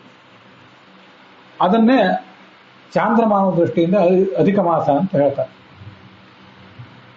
ಅದು ಪ್ರತಿ ವರ್ಷವೂ ಕೂಡ 3 ವರ್ಷಕ್ಕೊಂದ್ಸರಿ ಬಂದಿರ್ತದಲ್ಲ, ಅದು ಪ್ರತಿ ಬಾರಿಯೂ ಕೂಡ ಒಂದೇ ಮಾಸದಲ್ಲಿ ಇರೋದಿಲ್ಲ. ಕೆಲವು ಕಡೆ ಭಾದ್ರಪದ ಮಾಸದಲ್ಲಿ ಇರ್ತದೆ, ಕೆಲವು ಕಡೆ ಜ್ಯೇಷ್ಠ ಮಾಸದಲ್ಲಿ, ಅದಕ್ಕಿಂತ ಹಿಂದೆ ಬರ್ತದೆ. ಮತ್ತೆ ಈ ತರ ವ್ಯತ್ಯಾಸ ಆಗ್ತಾ ಹೋಗ್ತದೆ. ಅಂತೂ ಚಾಂದ್ರಮಾನ ದೃಷ್ಟಿಯಿಂದ ಅದೊಂದು ಅಧಿಕ ಮಾಸ. ನಮಗೆಲ್ಲ ಗೊತ್ತಿದ್ದಂತೆ ದೇವರ ಆರಾಧನೆ ಮಾಡ್ಬೋದು, ಪ್ರವಚನ ಮಾಡ್ಬೋದು, ಬೇಕಾಷ್ಟು ಮಾಡ್ಬೋದು. ವ್ರತ, ಉಪವಾಸ, ಪುಣ್ಯ, ಏನೇನು ದಾನ ಮಾಡ್ತೀರಿ ಎಲ್ಲನೂ ಮಾಡ್ರಿ. ಆದರೆ ಮದುವೆ, ಉಪನಯನ, ಗೃಹ ಪ್ರವೇಶ ಇಂಥದನ್ನ ಈ ಸಂದರ್ಭದಲ್ಲಿ ಮಾಡೋದಕ್ಕಿಲ್ಲ. ಅದಕ್ಕೊಂದಕ್ಕೆ ಮಾತ್ರ ಅದು ವಿಹಿತ ಅಲ್ಲ. ಸೌರಮಾನದವರು ಇದ್ದಾರಲ್ಲ, ಉಡುಪಿ ಕಡೆಯವರು, ಕೇರಳದಲ್ಲಿ, ಅವರೆಲ್ಲ ಈ ಅಧಿಕ ಮಾಸವನ್ನು ಆಚರಣೆ ಮಾಡೋದೇ ಇಲ್ಲ. ಅವರಿಗೆ ಸಂಬಂಧಪಡೋದಿಲ್ಲ. ಅವರಿಗೆ ಹಬ್ಬ, ಹರಿದಿನ, ಶ್ರಾದ್ದ, ತರ್ಪಣ ಅದನ್ನೆಲ್ಲ ಅವ್ರು ಮಾಡೇ ಮಾಡ್ತಾರೆ. ಆದರೆ ಅದಕ್ಕೆ ಶೂನ್ಯ ಮಾಸ ಅಂತ ಕರೀತಾರೆ. ಶುನಿ ಅಂತನೂ ಇಲ್ಲಿ ಸಂಕ್ಷಿಪ್ತವಾಗಿ ಅದನ್ನು ಹೇಳ್ತಿರ್ತಾರೆ. ಆವಾಗ ವಿವಾಹ ಉಪನಯನಗಳನ್ನು ಅವರು ಮಾಡೋದಿಲ್ಲ. ಈ ಅಧಿಕ ಮಾಸದಲ್ಲಿ ಏನು ಮಾಡಬೇಕು, ಏನು ಮಾಡಬಾರ್ದು ಅನ್ನೋದ್ರ ಬಗ್ಗೆ ಬಹಳಷ್ಟು ಶಾಸ್ತ್ರದಲ್ಲಿ ಹೇಳ್ತಾರೆ. ನೀವ್ಯಾರು ನನಗೆ ಕೇಳಿರ್ಲಿಕ್ಕಿಲ್ಲ, ಆದರೆ ಕೆಲವರು ಇದಕ್ಕಿಂತ ಪೂರ್ವಭಾವಿಯಾಗಿ ನಾನು ಕೇಳಿದರು. ಅದಕ್ಕಾಗಿ ಒಂದಷ್ಟು ಸಂಕ್ಷಿಪ್ತವಾದ ವಿವರಣೆ ಹೇಳ್ತೇನೆ. ಬೇರೆ ಬೇರೆ ಥರದ ದಾನಗಳನ್ನು ಕೊಡಬೇಕು ಅಂತೆಲ್ಲ ಒಂದು ಸಂಪ್ರದಾಯ. ಕೆಲವರು ಲಾಡು ದಾನ ಕೊಡ್ತಿರ್ತಾರೆ, ಉಂಡಿ. ಇನ್ನು ಕೆಲವರು ಆ ಶಾಸ್ತ್ರದಲ್ಲಿ ಬಂದಿರುವಂಥ ಅಪೂಪ ದಾನ ಕೊಡಬೇಕು ಅಂತ. ಅಪೂಪ ಅಂದ್ರೆ ಏನು? ಸಂಸ್ಕೃತದಲ್ಲಿ ಅಪೂಪ, ಕನ್ನಡದಲ್ಲಿ ಅಪ್ಪ ಅಂತಾರೆ. ಅಪ್ಪ ಮತ್ತು ಸಂಸ್ಕೃತದಲ್ಲಿ ಅತಿರಸ ಅಂತ ಕೂಡ ಅಂತಾರೆ. ಅಕ್ಕಿ ಹಿಟ್ಟು ಮತ್ತು ಬೆಲ್ಲ, ಇದಕ್ಕೆ ತುಪ್ಪವನ್ನು ಸೇರಿಸಿ ಮಾಡಬೇಕು. ಅದು ನೀರಿನಲ್ಲಿ ಮಾಡುವಂಥದ್ದಲ್ಲ, ತುಪ್ಪದಲ್ಲಿ ಮಾಡಬೇಕು. ಅದನ್ನ ದಾನ ಮಾಡಬೇಕು. 33 ಸಂಖ್ಯೆಯಲ್ಲಿ ಮಾಡಿ ಅದನ್ನು ಭಗವಂತನಿಗೆ ಅರ್ಪಣೆ ಮಾಡಿ ದಾನ ಕೊಡಬೇಕು ಅಂತ ಒಂದು ಪದ್ಧತಿ. ನೀವು ಅದನ್ನ ಎಲ್ಲಾದ್ರೂ ನೋಡಿದ್ರೆ, ಒಂದು ಅಪೂಪ ಕೈಯಲ್ಲಿ ಹಿಂಗೆ ಹಿಡಿದ್ರೆ ಒಂದು ಅಪ್ಪ, ಅದ್ರ ಮೈ ತುಂಬ ತೂತುಗಳು, ಛಿದ್ರ, ಸಣ್ಣ ಸಣ್ಣ ಸಣ್ಣ ಸಣ್ಣ ಛಿದ್ರಗಳು. ಅದ್ರಲ್ಲಿ ಎಷ್ಟು ಛಿದ್ರ ಇರ್ತದಲ್ಲ, ಎಷ್ಟು ತೂತು ಇರ್ತಾವಲ್ಲ, ನೀವು ಅದನ್ನ ದಾನ ಕೊಟ್ರೆ ಅಷ್ಟು ವರ್ಷ ಸ್ವರ್ಗದಲ್ಲಿ ಸುಖ ಪಡ್ತೀರಿ ಅಂತ ಶಾಸ್ತ್ರದ ವರ್ಣನೆ. ವಿಷಯ ಎಲ್ಲ ಸರಿನೇ. ಇದು ಏನಾಗ್ತದೆ ಅಂದ್ರೆ, ನಾನು ಇದನ್ನು ಅನೇಕ ಬಾರಿ ನನ್ನ ಕಣ್ಣೆದುರಿಗೆ ನೋಡಿದ್ದಿದೆ. ಈ ನನ್ನಂಥವನೊಬ್ಬನಿಗೆ ಪ್ರತಿನಿತ್ಯ ನೀವು 33 ಅಂತ ತಂದು ಕೊಟ್ರೆ, ಕೊನೆಗೆ ಅದನ್ನ ಏನು ಮಾಡ್ಬೇಕು ನಾನು? ಎಷ್ಟು ತಿಂದಾನ ಮನುಷ್ಯ, ಅವನ ಕುಟುಂಬ ಅದು ಒಂದು ಎಷ್ಟು ತಿಂದಿತ್ತು, ಕೊನೆಗೆ ಆ ಸುತ್ತಮುತ್ತಿದ್ದವ್ರಿಗೆ ಕೊಡಬೇಕು. ಹೀಗೆ ಎಲ್ಲರೂ ಕೊಡ್ಲಿಕ್ಕೆ ಶುರು ಮಾಡೋದೆ. ಹೀಗೆ ಕೊಟ್ಟಾಗ ಅದ್ರದ್ದು ಅದ್ರ ವಿನಿಯೋಗ ಹೇಗೆ, ಅದ್ರ ಉಪಯೋಗ ಹೇಗೆ. ಒಂದ್ ಕಡೆ ಹಾಸ್ಯಕ್ಕೆ ನಡೆದದ್ದನ್ನು ಹೇಳ್ತಿದ್ದೆ. ಸಾಕಾಗಿ ಕೊನೆಗೆ ದನಗಳ ಮುಂದೆ ಇಟ್ಟರೆ ದನಗಳು ಕೂಡ ಮೂಸಿ ನೋಡಿ ಓಡಿ ಹೋಗಿಬಿಟ್ಟಿವೆ ತಿಂದು ತಿಂದು. ಮತ್ತೆ ಅದನ್ನು ಮಾಡುವುದೇನು ಸುಲಭದ ಕೆಲಸ ಅಲ್ಲ, ಅದನ್ನೆಲ್ಲ ಕಷ್ಟಪಟ್ಟು ಮಾಡಬೇಕಲ್ಲ. ನಾವು ಗ್ಯಾಸಿನ ಒಲೆ ಹಚ್ಚಿ ಅಲ್ಲಿ ಮಾಡಿ ಬಿಡ್ತೀವಿ ಅಂದರೆ ಅಷ್ಟು ಭಗವಂತನಿಗೆ ಅರ್ಪಣೆಗೆ ಯೋಗ್ಯ ಆಗೋದಿಲ್ಲ. ಹಂಗೂ ಮಾಡೋರಿದ್ದಾರೆ, ಅದು ವಿಷಯ ಬೇರೆ. ಇದ್ದಲು ಒಲೆಯ ಮೇಲೂ ಕಟ್ಟಿಗೆ ಒಲೆಯ ಮೇಲೂ ಮಾಡಬೇಕು, ಅದನ್ನೆಲ್ಲ ಹಿಟ್ಟು ಮಾಡಬೇಕು. ಕೆಲವರಿಗೆ ಅನಾರೋಗ್ಯ, ಹೇಗೆ ಮಾಡೋದು? ಅದಕ್ಕೆ ಶಾಸ್ತ್ರದಲ್ಲಿ ಇಂಥವೆಲ್ಲ ದಾನಗಳನ್ನು ಹೇಳಿರ್ತಾರೆ. ಅದ್ರ ಬಗ್ಗೆಲ್ಲ ಬಹಳ ತಲೆ ಕೆಡಿಸ್ಕೋಬೇಕಾಗಿಲ್ಲ. ಸ್ವರ್ಗಕ್ಕೆ ಹೋಗಬೇಕು ಅನ್ನೋ ಆಸೆ ಬೇಡ. ಸ್ವರ್ಗ ಇರ್ತದೆ, ಅದೆಲ್ಲ ಇರ್ತದೆ. ಈ ನಾನಾ ರೀತಿಯಿಂದ ಮಾಡ್ಬೋದು. ನೀವು 33 ಏನೇ ಕೊಡಬೇಕು ಅಂತ ಮಾಡಿದರೆ ಯಾರು ಹಣ್ಣುಗಳನ್ನು ಕೊಡ್ಬೋದು, ಡ್ರೈ ಫ್ರೂಟ್ಸ್ ಕೊಡ್ಬೋದು. ಕೆಲವರಿಗೆ ಯಾರಿಗೂ ನಾನು ಹೇಳಿದ್ದನ್ನು ಇದನ್ನು ಹೇಳ್ತಿದ್ದೇನಷ್ಟೇ. ಬೇರೆ ಯಾವುದೋ ಊರಿನೊಳಗಿದ್ದವ್ರಿಗೆ ಇದನ್ನು ಹೇಳ್ತಿದ್ದೇನಷ್ಟೇ. ನೀವು ಡ್ರೈ ಫ್ರೂಟ್ಸ್ ತಂದು ನನಗೆ ಕೊಡ್ರಿ ಅಂತ ಹೇಳ್ತಿಲ್ಲ. ಮತ್ತು ಬಹಳ ಮುಖ್ಯವಾಗಿ ದಾನ ಕೊಡುವುದು ಅನ್ನೋದು ಬೇಡ ಅಂತಲ್ಲ. ಒಂದು ವಿಚಾರ ಮನುಷ್ಯ ತಿಳ್ಕೋಬೇಕು. ಭಾಗವತದಲ್ಲಿ ಕೃಷ್ಣ ಹೇಳ್ತಾನೆ, ನೀವೇನು ದಾನ ಕೊಡೋರಿದ್ದೀರಿ? ಬೆಳ್ಳಿಯೋ ಬಂಗಾರವೋ ಹಣ್ಣುಗಳು, ನನಗೊಂದು ದಾನ ಕೊಡ್ರಿ ಅಂತಾನೆ ಕೃಷ್ಣ. ಅದನ್ನ ಯಾರು ಹೆಚ್ಚು ಹೈಲೈಟ್ ಮಾಡೋದು. 11ನೇ ಸ್ಕಂದದಲ್ಲಿ ಆ ಮಾತು ಬರ್ತದೆ. ಮುಂದೊಂದ್ಸರಿ ಮತ್ತೆ ನೋಡೋರಿದ್ದೀವಿ. ವಾಚಮ್ಯಚ್ಛ ಮನೋಯಚ್ಛ ಪ್ರಾಣಾನ್ಯಚ್ಛ ಇಂದ್ರಿಯಾಣಿಚ ಆತ್ಮಾನಮಾತ್ಮನಾಯಚ್ಛ ನ ಪುನಃ ಕಲ್ಪಸೆ ಅಧ್ವನೆ. ಏನು ಕೊಡಬೇಕು ಅಂದರೆ ವಾಚಮ್ಯಚ್ಛ, ನಿನ್ನ ಮಾತನ್ನು ನನಗೆ ಕೊಡು. ಕೃಷ್ಣ ದೇವ್ರು ಕೇಳ್ತಿದ್ದಾನೆ, ನನಗೊಂದಿಷ್ಟು ನೀವು ಒಂದು 10,000 ರೂಪಾಯಿ ಸಂಭಾವನೆ ಕೊಡ್ರಿ, ದಕ್ಷಿಣೆ ಕೊಡ್ರಿ ಅಂದರೆ ಕೇಳಲಿಕ್ಕೂ ಚೆನ್ನಾಗಿರೋದಿಲ್ಲ. ಕೇಳಿದವರೆಲ್ಲ ದುರಾಸೆ, ಎಂಥ ದುರಾಸೆ ಇವ್ರಿಗಿಂತ ಬೈಕೋತಾರೆ. ದೇವ್ರು ಏನು ಕೇಳ್ತಾನಂದ್ರೆ, ನನಗೇನು ಕೊಡಬೇಡ್ರಿ, ನಿಮ್ಮ ಮಾತನ್ನು ನನಗೆ ಕೊಡ್ರಿ, ನಿಮ್ಮ ಮನಸ್ಸು ನನಗೆ ಕೊಡ್ರಿ, ನಿಮ್ಮ ಪ್ರಾಣವನ್ನೇ ನನಗೆ ಕೊಡ್ರಿ, ನಿಮ್ಮ ಇಂದ್ರಿಯಗಳನ್ನು ನನಗೆ ಕೊಡ್ರಿ. ಇಂದ್ರಿಯಗಳನ್ನು ಕೊಡ್ರಿ, ನಿಮ್ಮ 5 ಜ್ಞಾನೇಂದ್ರಿಯ, ಕರ್ಮೇಂದ್ರಿಯ, ಕಣ್ಣು, ಕಿವಿ, ಮೂಗು, ಕಾಲು ಇತ್ಯಾದಿ ಇದೆಯಲ್ಲ, ಇದನ್ನು ಕೊಡ್ರಿ. ಇನ್ನೇನು ಹೆಚ್ಚಿಂದ ಏನು ಹೇಳಬೇಕಾಗಿದೆ? ಆತ್ಮನ ಎಚ್ಚ, ಇಂದ್ರಿಯಗಳನ್ನು ನನಗೆ ಕೊಡ್ರಿ, ನಿನ್ನನ್ನೇ ನನ್ನ ಅರ್ಪಣೆ ಮಾಡ್ಕೊಂಡ್ಬಿಡಿ ಸಾಕು. ನ ಪುನಃ ಕಲ್ಪಸೆ ಅಧ್ವನಿ. ಇದರಿಂದ ನನಗೇನಾಗಬೇಕಾಗಿದೆ? ನೀವು ಒಂದಿಷ್ಟು ದಕ್ಷಿಣೆ ನಂಗೆ ತಂದು ಕೊಟ್ರೆ, ಒಂದಿಷ್ಟು ಹಣ್ಣು ತಂದು ಕೊಟ್ರೆ ಹೊಟ್ಟೆ ತುಂಬುತ್ತದೆ. ಆದರೆ ಭಗವಂತನಿಗೆ ನಾವು ನಮ್ಮ ಮಾತು, ಮನಸ್ಸು ಇದನ್ನೆಲ್ಲ ಕೊಟ್ಟರೆ ಭಗವಂತನಿಗೆ ಏನಾಗಬೇಕಾಗಿದೆ? ಅವನಿಗೇನೋ ಆಗಬೇಕಾಗಿಲ್ಲ. ಅದರಿಂದ ನಿಮಗದರಿಂದ ಪ್ರಯೋಜನ. ಆತ್ಮನಾಯಚ್ಛ ನ ಪುನಃ ಕಲ್ಪಸೆ ಅಧ್ವನೆ. ಸಂಸಾರಕ್ಕೆ ಮರಳಿ ಬರುವ ಪ್ರಶ್ನೆ ಬರೋದಿಲ್ಲ. ನಿನಗಾಗಿ ಇದನ್ನು ಮಾಡ್ಕೋ. ಆದ್ದರಿಂದ ಈ ಅಧಿಕ ಮಾಸ ಬಂದಾಗೆಲ್ಲ ನನಗಿದೊಂದು ತುಂಬ ವಿಚಿತ್ರವಾಗಿ ಕಾಣಿಸ್ತದೆ. ಸಮಾಜ ಹೇಗಿದೆ, ಸುತ್ತಮುತ್ತಲಿನ ಸಮಾಜ, ಅದಕ್ಕೆ ಧರ್ಮದ ಒಳಗಿನ ತಿರುಳಿನಿಗಿಂತ ಹೊರಗಿನ ತೊಗಟೆ ಬಹಳ ಪ್ರಿಯ ಆಗ್ತದೆ. ಎಲ್ಲ ಕಡೆ, ಎಲ್ಲ ಊರು, ಎಲ್ಲ ಸಮಾಜ, ಎಲ್ಲ ಜಾತಿ ನಾನು ನೋಡಿದಾಗೆಲ್ಲ ನನಗೆ ಕಾಣಿಸೋದು ಅದೇ. ಹೊರಗಿನ ತಿರುಳು ಬಹಳ ಅದಕ್ಕೆ ಆಕರ್ಷಕವಾಗಿ ಕಾಣಿಸ್ತದೆ. ಭಾಗವತ ಹೇಳೋರಿದ್ದೀವಿ ಬನ್ರಿ ಅಂದರೆ ಆಮೇಲೆ ಬರ್ತೀವಿ, ಹೋಗ್ರಿ, ನೀವು ಮುಂದುವರಿಸ್ರಿ, ನಾವು ಬರ್ತೇವೆ. ನಿಮ್ಗೇನು ಬೇಡ ಅಂದಿದೆ, ನೀವು ಮಾಡ್ರಿ, ನಾವು ಆಮೇಲೆ ಬರ್ತೀವಿ ಅಂತ. ಆಮೇಲೆ ಮತ್ತೆ ಕೇಳಿದ್ರೆ ಅಲ್ಲೆಲ್ಲೋ ಸ್ವಲ್ಪ ಕೆಲಸ ಇತ್ತು, ಹೋಗಿ ಬರ್ಲಿಕ್ಕೆ ಆಗಲಿಲ್ಲ ಅಂತ. ನೀವು ಇಂಥ ಜಾತ್ರೆ ಮಾಡೋಣ ಬರ್ರಿ, ಅದಕ್ಕೊಂದಿಷ್ಟು ಎಲ್ಲರೂ ತಮ್ಮ ಕಾಣಿಕೆ ಕೊಡೋಣ ಬನ್ರಿ, ಅಲ್ಲಿ ದೊಡ್ಡ ಪ್ರಮಾಣದ ಊಟ, ದಾನ, ಇಂಥ ಭಕ್ಷ್ಯ ಭೋಜ್ಯ ತಗೊಳ್ಳೋದು ಮಾಡೋದು, ಈ ಸಂಭ್ರಮ ಹೆಚ್ಚು ಪ್ರಿಯ ಆಗ್ತದೆ. ರಥೋತ್ಸವ, ಗೌಜು, ಗದ್ದಲ, ಇದು ಮನುಷ್ಯನಿಗೆ ಹೆಚ್ಚು ಪ್ರಿಯ ಆಗ್ತದೆ. ಅವತ್ತು ಅನೇಕ ಥರದ ಉಪವಾಸ ಮಾಡೋರಿದ್ದಾರೆ ಈ ಅಧಿಕ ಮಾಸದಲ್ಲೇ. ವಿಷ್ಣು ಪಂಚಕ ಅಂತ ಒಂದು ಭಯಂಕರವಾದ ಉಪವಾಸ ಇದೆ. ನಿಮ್ಗೆ ಏಕಾದಶಿ ಉಪವಾಸದ ಬಗ್ಗೆ ಗೊತ್ತು, 15 ದಿವಸಕ್ಕೊಂದ್ಸರಿ ಕಟ್ಟುನಿಟ್ಟಿನ ಉಪವಾಸದ ಬಗ್ಗೆ ಗೊತ್ತು. ಇನ್ನೊಂದು ವಿಷ್ಣು ಪಂಚಕ ಅಂತ ಒಂದು ಉಪವಾಸದ ಕ್ರಮ, 1 ತಿಂಗಳಲ್ಲಿ 5 ಉಪವಾಸ. ಆ ಥರದ್ದು 1 ವರ್ಷ ಪೂರ್ತಿ ಮಾಡಬೇಕು.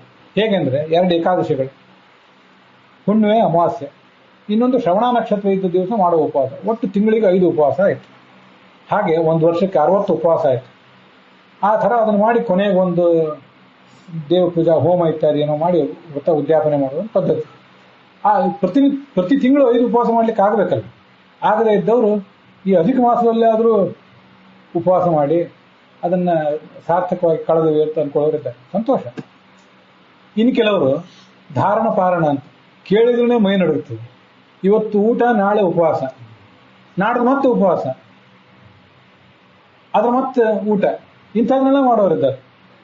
ಇಡೀ ದಿವಸ ಉಪವಾಸ ಇದ್ದು ರಾತ್ರಿ ಮಾತ್ರ ಊಟ ಮಾಡೋರಿದ್ದಾರೆ. ಎಲ್ಲವೂ ಶ್ರೇಷ್ಠವೇ, ಎಲ್ಲ ಶಾಸ್ತ್ರದಲ್ಲಿ ಬಂದಿದೆ. ಒಂದು ಸಂಗತಿ ನಾವು ತಿಳ್ಕೊಳ್ಬೇಕೇನೆಂದ್ರೆ, ಎಲ್ಲದಕ್ಕಿಂತಲೂ ಎಲ್ಲ ಥರದ ಉಪವಾಸಗಳು, ಎಲ್ಲ ಥರದ ದಾನ ಧರ್ಮ, ಎಲ್ಲದಕ್ಕಿಂತಲೂ ಭಗವಂತನನ್ನು ಸ್ಮರಿಸುವುದು ಇನ್ನೂ ಹೆಚ್ಚಿನ. ಶಾಸ್ತ್ರದ ಶ್ರವಣ ಮಾಡೋದು ಬಹಳ ಮುಖ್ಯ. ಇವತ್ತು ನಾವು ತಿನ್ನುವ ಆಹಾರದಲ್ಲಿ ಸತ್ವ ಇಲ್ಲ. ಹಳೆ ಕಾಲದೊಂದಿಗೆ ತಿನ್ನುವ ಆಹಾರದಲ್ಲಿ ಸತ್ವ ಇರ್ತಿತ್ತು. ಅವತ್ತು ವಾತಾವರಣದಲ್ಲಿ ಚೆನ್ನಾಗಿ ತೇವಾಂಶ ತಂಪಾಗಿರ್ತಿತ್ತು. ಆದ್ದರಿಂದ ಉಪವಾಸ ಮಾಡೋದು ಸುಲಭ ಆಗ್ತಿತ್ತು. ಈಗ ವಾತಾವರಣದಲ್ಲಿ ಬಿಸಿ ಹೆಚ್ಚಾಗಿರೋದ್ರಿಂದ ಮತ್ತು ಆಹಾರದಲ್ಲಿ ಸತ್ವ ಇಲ್ಲದೆ ಇರೋದ್ರಿಂದ ಮಾಡುವ ಏಕಾದಶಿನೇ ಮಾಡಲಿಕ್ಕೆ ಕಷ್ಟ ಆಗ್ತದೆ ಅನೇಕರಿಗೆ. ಹೀಗಿರುವಾಗ ಒಂದು ತಿಂಗಳಲ್ಲಿ 5 ಉಪವಾಸ ಮಾಡ್ತೇನೆ ಅಥವಾ ದಿನ ಬಿಟ್ಟು ದಿನ ಉಪವಾಸ ಮಾಡ್ತೇನೆ, ಇಂಥವನ್ನೆಲ್ಲ ಮೈ ಮೇಲೆ ಬರಲಾರದ ಭಾರವನ್ನು ಹೊತ್ತು ಬಳಲುವುದಕ್ಕಿಂತ ಏನು ಮಾತಾಡ್ತೀರಿ ಭಗವಂತನ ಸೇವಾ ರೂಪವಾಗಿ ಮೀಸಲಾಗಿದೆ. ಮನಸ್ಸು ಭಗವಂತನ ಪೂಜಾ ರೂಪವಾಗಿ, ನಮ್ಮ ಪ್ರಾಣಗಳು, ನಮ್ಮ ಒಟ್ಟಾರೆ ವ್ಯಕ್ತಿತ್ವವನ್ನೇ ಭಗವಂತನಿಗೆ ಮೀಸಲಾಗಿಡೋದು. ಭಗವಂತನಿಗೆ ಮೀಸಲಾಗಿಡೋದು ಅಂದ್ರೆ ಹೇಗೆ? ನೀನು ಭಗವಂತನ ಕೂತಲ್ಲಿ ನನಗೆ ಬಂದು ಒಂದಿಷ್ಟು ಅಭಿಷೇಕ ಮಾಡು. ಎಲ್ಲರೂ ಮಾಡ್ಲಿಕ್ಕೆ ಆಗ್ತದೆ? ಒಂದು ಮಠಕ್ಕೆ ಹೋಗಿ ದೇವಸ್ಥಾನಕ್ಕೆ ಹೋಗಿ ಅಲ್ಲೊಬ್ರು ಯಾರೋ ಅರ್ಚಕರು ಇರ್ತಾರೆ, ಅವ್ರು ಏನು ಮಾಡ್ಬೇಕು ಅದನ್ನು ಮಾಡ್ತಿರ್ತಾರೆ. ಬಂದು ಭಕ್ತರೆಲ್ಲ ನಾವು ಅಭಿಷೇಕ ಮಾಡ್ತೇವೆ, ಹೋಗಿ ಒಂದು ಬಹಳ ಅಂದ್ರೆ ಪಾದಸ್ಪರ್ಶ ಮಾಡ್ಬೋದು. ಎಲ್ಲರೂ ಒಳಗೆ ಹೋಗಿ ಆ ಗರ್ಭಗುಡಿ ಒಳಗೆ ಹೊಕ್ಕ ಅಲ್ಲಿ ಪೂಜಾ ಮಾಡ್ಲಿಕ್ಕೆ ಸಾಧ್ಯವೇ? ಅದು ಮಾಡಬೇಕಾಗಿಲ್ಲ, ದರ್ಶನ ತಗೊಂಡ್ರೆ ಸಾಕು. ಎಲ್ಲರೂ ಮಾಡ್ಬೋದು. ಸುಲಭವಾದ ಕೆಲಸ ಯಾವುದು? ಬಹಳ ಸುಲಭ, ಅದು ಯಾರಿಗೂ ಮಾಡ್ಲಿಕ್ಕೆ ಬರದೇ ಇರೋ ಕೆಲಸ ಏನಂದ್ರೆ ಈ ಶ್ರವಣ. ಬಹಳ ಸುಲಭವಾದ ಕೆಲಸ. ಕಿವಿ ಓಪನ್ ಆಗಿಡ್ರಿ, ಒಂದು ಅರ್ಧ ಮುಕ್ಕಾಲು ಗಂಟೆ ಕೂತ್ಕೊಳ್ರಿ ಸಾಕು. ಇಷ್ಟೇ ದೇವರು ಕೇಳ್ತಾನೆ. ಶ್ರವಣ ಮಾಡ್ರಿ, ಮನನ ಮಾಡ್ರಿ ಅಂತ ಕೇಳ್ತಾನೆ. ಅದು ನಮ್ಮ ಮನಸ್ಸಿಗೆ ಬರೋದಿಲ್ಲ. ಉಳಿದೆಲ್ಲ ಗೌಜು ಗದ್ದಲುಗಳೇ ಮನಸ್ಸಿಗೆ ಬರ್ತವೆ. ಇದು ಹೇಗೆ ಹಾಸ್ಯಾಸ್ಪದವಾಗಿದೆ ಅಂದರೆ, ತೆಂಗಿನಕಾಯಿ ಕೊಟ್ಟರೆ ಹೊರಗಿನ ಬಿರುಸಾದ ತೊಗಟೆ ಇರ್ತದಲ್ಲ, ಅದ್ರ ಬಗ್ಗೆನೇ ಪ್ರಯತ್ನ ಪಟ್ಟಂತೆ, ಅದನ್ನೇ ತಿನ್ಲಿಕ್ಕೆ ಹೋದಂತೆ. ಒಳಗಿನ ಕೊಬ್ಬರಿ ಇರ್ತದಲ್ಲ ಅದನ್ನು ಮರೆತು ಹೊರಗಿನ ತಿರುಳಿನ ಬಗ್ಗೆನೇ ಗಮನ ಕೊಟ್ಟಂತೆ ನಮ್ದೆಲ್ಲ ಪ್ರಯತ್ನ ತುಂಬ ಹಾಸ್ಯಾಸ್ಪದವಾಗಿದೆ. ಆದ್ದರಿಂದ ಯಾವುದೋ ಅಪೂಪದ ದಾನ, ಮತ್ತು ಯಾವುದೋ ಲಾಡು ದಾನ ಕೊಡಬೇಕು, ಉಂಡಿ ದಾನ ಕೊಡಬೇಕು, ಇಂಥ ದಾನ ಧರ್ಮಗಳನ್ನು ಕೆಲವರು ಮಾಡ್ತಾರೆ. ಅವ್ರಿಗೆ ಸಮಯ ಇರ್ತದೆ, ಶಕ್ತಿ ಇರ್ತದೆ, ಅದಕ್ಕೆ ಆರ್ಥಿಕ ಶಕ್ತಿಯೂ ಬೇಕು. ಅದನ್ನು ಮಾಡಲಿಕ್ಕೆ ಬೇಕಾದಂತಹ ಆರ್ಥಿಕ ಶಕ್ತಿ ಅಥವಾ ದೈಹಿಕ ಶಕ್ತಿ ಇಲ್ಲದೆ ಹೋದಾಗ ಅದ್ರ ಬಗ್ಗೆ ಯಾರೂ ತಲೆ ಕೆಡಿಸ್ಕೋಬೇಕಾಗಿಲ್ಲ. ಎಷ್ಟು ವರ್ಷ ನಾವು ಸ್ವರ್ಗದಲ್ಲಿ ಇರ್ತೀವಿ ಅನ್ನೋದು ಮುಖ್ಯ ಅಲ್ಲ. ಸ್ವರ್ಗಕ್ಕೆ ಹೋಗಿ ಮತ್ತೆ ಮರಳಿ ಬರಬೇಕು. ನರಕಕ್ಕೂ ಹೋಗಿ ಮರಳಿ ಬರ್ತೀವಿ, ಸ್ವರ್ಗಕ್ಕೂ ಹೋಗಿ ಮರಳಿ ಬರ್ತೇವೆ. ಮರಳಿ ಬರದಂತಹ ಭಗವಂತನ ಸ್ಥಾನವನ್ನು ಪಡೆಯುವುದಾದರೆ, ಅದು ನಮ್ಮ ಗುರಿ ಆದರೆ, ಅದಕ್ಕೆ ಈ ಶ್ರವಣನೇ ಆಗಬೇಕು. ಶಾಸ್ತ್ರಗಳ ಏನು ಹೇಳ್ತವೆ ಅನ್ನೋದನ್ನು ಕೇಳಬೇಕು. ಅದನ್ನು ಕೇಳಿದ್ರೆ ಸ್ವಲ್ಪ ಆಲೋಚನೆ ಮಾಡಬೇಕು. ಇವತ್ತೇನು ಹೇಳಿದೆ ಸ್ವಲ್ಪ ಅದರಲ್ಲಿ ಯಾವುದೋ ಒಂದು 2 ಅಂಶ, ಎಲ್ಲ ಅಂಶ ಬೇಡ. ಸೌರಮಾನಕ್ಕೂ ಚಾಂದ್ರಮಾನಕ್ಕೂ ಏನು ವ್ಯತ್ಯಾಸ, ಅದು ತಲೆಯಲ್ಲಿ ಉಳಿದು ಹೋದರೂ ಅಡ್ಡಿಯಲ್ಲಿ. ಮುಖ್ಯವಾಗಿ ಮಾಡಬೇಕಾದ ಭಗವಂತನ ನಾಮಸ್ಮರಣೆ. ಯಾವುದ್ಯಾವುದೋ ದಾನ, ಅದರ ದಾನ ಉಪವಾಸ ಇತ್ಯಾದಿಗಳಿಗಿಂತ ಭಗವಂತ ನಾಮಸ್ಮರಣೆ ಮುಖ್ಯ. ಇಂಥ 1-2 ಸಾಧಾರಣ ಮಾತುಗಳಾದರೂ ನಮ್ಮ ಮನೆಯಲ್ಲಿ, ನಮ್ಮ ಮನಸ್ಸಿನಲ್ಲಿ ಉಳಿಬೇಕು. ನಾವು ಊಟ ಮಾಡುವಾಗ, ಮತ್ತೇನೋ ಮಾಡುವಾಗ ಅದು ಮನಸ್ಸಿನಲ್ಲಿ ಉಳಿಬೇಕು. ಆದ್ದರಿಂದ ನಿಮ್ಮ ಕಣ್ಣು ನನಗೆ ಕೊಡ್ರಿ, ಕಿವಿ ನನಗೆ ಕೊಡ್ರಿ ಅಂದರೆ, ನೋಡಬಾರ್ದನ್ನು ನೋಡುವುದನ್ನು, ಮನರಂಜನೆ ಅದನ್ನೆಲ್ಲ ಕಡಿಮೆ ಮಾಡಿರಿ. ಇದೊಂದು ತಿಂಗಳಾದರೂ ಭಗವಂತನ ನಾಮಸ್ಮರಣೆಗೆ ನಿಮ್ಮ ನಾಲಿಗೆಯನ್ನು ಮೀಸಲಾಗಿಡ್ರಿ, ಕಿವಿಗಳನ್ನು ಅದಕ್ಕಾಗಿ ಮೀಸಲಾಗಿಡ್ರಿ. ಏನೋ ಉತ್ತಮವಾದ ಪದಗಳನ್ನು, ಹಾಡುಗಳನ್ನು ಕೇಳಿ, ಸಂಕೀರ್ತನಗಳನ್ನು ಕೇಳ್ರಿ. ಇದು ಹೆಚ್ಚು ಫಲದಾಯಕ. ಉಳಿದೆಲ್ಲ ದಾನ ಧರ್ಮಗಳಿಗಿಂತ ಇದು ಹೆಚ್ಚು ಫಲದಾಯಕ, ಬಹಳ ಸುಲಭ ಕೂಡ. ದಾನ ಕೊಡಬೇಡ್ರಿ ಅಂತ ಹೇಳ್ತಿಲ್ಲ, ಅದೊಂದು ದೊಡ್ಡ ಸಂಭ್ರಮವೇ ಈಗ ಎಲ್ಲ ಕಡೆ, ತಗೊಳ್ಳೋವರಿಗೂ ಕೊಡುವವರಿಗೂ ಎಲ್ಲರಿಗೂ. ಅದು ಬೇಡ ಅಂತ ಹೇಳ್ತಿಲ್ಲ, ಅದಕ್ಕಿಂತ ಇದು ಮುಖ್ಯ ಅನ್ನೋ ದೃಷ್ಟಿಯಿಂದ ಇದನ್ನು ವರ್ಣನೆ ಮಾಡ್ತಿದ್ದೇನೆ. ಹೀಗೆ ಇವತ್ತು ನಮ್ಮ ಈಗ ಸಮಯ ಮುಗಿಲಿಕ್ಕೆ ಬಂದಿದೆ. ಅಧಿಕ ಮಾಸ ಅಂದರೆ ಏನು ಅಂತ ಹೇಳಿದೆ, ಅದರಲ್ಲಿ ಮಾಡಬೇಕಾದ ಪ್ರಧಾನ ಕರ್ತವ್ಯಗಳು ಅಂದರೆ ಏನು ಅಂತ ಹೇಳಿದೆ. 48 ದಿವಸವೂ ಕೂಡ ನಾವು ಶ್ರವಣ ಮಾಡುವಾಗ ಏನನ್ನು ಮನಸ್ಸಿನಲ್ಲಿ ಇಟ್ಕೋಬೇಕು. 48 ದಿವಸ ಆದಮೇಲೆ ಉಳಿಬೇಕಾದ ಒಂದೇ ಸಂಗತಿ ಅಂದರೆ, ದೇವರು ನಾವು ಶ್ರವಣ ಮಾಡ್ತಿದ್ದಂತ ಸಂತೋಷಪಟ್ಟಿದ್ದಾನೆ. ಇದರಿಂದ ನಮಗೇನು ನಾಳೆ ಇದಕ್ಕಿಂತ ದೊಡ್ಡ ಲಾಭ ಆಗದೇ ಇರ್ಬೋದು, ರಾತ್ರೋರಾತ್ರಿ ನಮ್ಮ ಸಮಸ್ಯೆ ಪರಿಹಾರ ಕಾಣದೇ ಇರ್ಬೋದು. ಆದರೆ ಎಂಥ ಸಮಸ್ಯೆ ಬಂದರೂ ಕೂಡ ನಿನ್ನನ್ನು ಮರಿಬಾರ್ದು ಅನ್ನೋ ಒಂದು ಎಚ್ಚರ ನಮಗೆ ಬರಬೇಕು. ದೇವರನ್ನ ಮರಿಬಾರ್ದು ಅನ್ನೋ ಎಚ್ಚರ ನಮಗೆ ಬರಬೇಕು. ಈ ಒಂದು ತತ್ವ ನಮ್ಮ ಮನಸ್ಸಿನ ಒಳಗೆ ಬೇರೂರಿದರೆ ಅದೇ 48 ದಿವಸ ಶ್ರವಣ ಮಾಡಿದರೆ ಸಾರ್ಥಕತೆ. ಅದಕ್ಕಿಂತ ಹೆಚ್ಚಿಂದೇನು ಮನುಷ್ಯ ಬಯಸೋದ್ರಲ್ಲಿ ಅರ್ಥ ಇಲ್ಲ. ನಾವು ನೀವು ನಮ್ಮ ಕಣ್ಣಾರೆ ನೋಡಿದ್ದೇವೆ. ನಾವೇನು ಆಲೋಚನೆ ಮಾಡ್ತೀವಿ ಅವೆಲ್ಲ ಈಡೇರೋದಿಲ್ಲ. ಕೆಲವು ಈಡೇರುವಂತೆ ಕಾಣ್ತವೆ, ಕೈ ತಪ್ಪಿ ಹೋಗ್ತವೆ. ಜಗತ್ತು ಎಷ್ಟು ಅಶಾಶ್ವತ, ಅಸ್ಥಿರ, ಸಂಬಂಧಗಳು ಎಷ್ಟು ಅಸ್ಥಿರ ಅಶಾಶ್ವತ ಅನ್ನೋದನ್ನೆಲ್ಲ ನಾವು ನೋಡ್ತಾ ಬಂದಿದ್ವಿ ನಮ್ಮ ಜೀವಮಾನದಲ್ಲಿ. ಆ ದೃಷ್ಟಿಯಿಂದ ಈಗ ನೀವೇನು ನಿಮ್ಮ ಮನೆಯಲ್ಲಿ ಇದನ್ನು ಪ್ರಾರಂಭ ಮಾಡಿದ್ದೀರಿ, ಅಂಥ ಒಂದು ಫಲ ನಿಮಗೆ ಸಿಗುವಂತಾಗಬೇಕು. ನಿಮ್ಮ ಕುಟುಂಬ, ನಿಮ್ಮ ಪರಿವಾರ, ನಿಮ್ಮ ಆಪ್ತರು ಎಲ್ಲರಿಗೂ ಕೂಡ ಇದರ ಫಲ ಸಿಗುವಂತಾಗಬೇಕು. ಭಗವಂತನ ನಾಮಸ್ಮರಣೆ ಒಂದು ಯಾವತ್ತೂ ಮನಸ್ಸಿನಲ್ಲಿದ್ದರೆ ಉಳಿದ ಎಲ್ಲ ಆಪತ್ತುಗಳನ್ನು ಕೂಡ ಸುಲಭವಾಗಿ ಗೆಲ್ಲಬಹುದು. ದೇವರನ್ನ ಬಹಳ ಸುಲಭವಾಗಿ ಕೇಳ್ಕೊಳ್ಬಹುದಾದ್ದು ಮತ್ತು ದೇವರು ಎಲ್ಲಿಗೂ ಕೊಡಬೇಕಾದಂಥ ಒಂದು ವರ, ಕೊಡಬಹುದಾದ ವರ ಅಂದರೆ ನಾಮಸ್ಮರಣ. ನಾವು ಇಲ್ಲಿದ್ದವರೆಲ್ಲರೂ ಕೂಡ ನಾವೆಲ್ಲರೂ ಎಲ್ಲ MLAಗಳು ನಾವು ಮಂತ್ರಿಗಳಾಗಬೇಕು, ಎಲ್ಲ ಮಂತ್ರಿಗಳು ನಾವು ಮುಖ್ಯಮಂತ್ರಿ ಆಗಬೇಕು, ಎಲ್ಲ ಮಂತ್ರಿಗಳು ನಾವು ಪ್ರಧಾನಮಂತ್ರಿ ಆಗಬೇಕು. ನೀವು ದೇವರು ಯಾರನ್ನು ಪ್ರಧಾನಮಂತ್ರಿ ಮಾಡಬೇಕು? ಇವರಿಬ್ಬರು ಸೇರಿ ನಾನು ಮುಖ್ಯಮಂತ್ರಿ ಆಗಬೇಕು, ನಾನು ಮುಖ್ಯಮಂತ್ರಿ ಆಗಬೇಕು ಅಂತ ಹೋರಾಟ ಮಾಡಿದ್ದೇ ಬಂತು.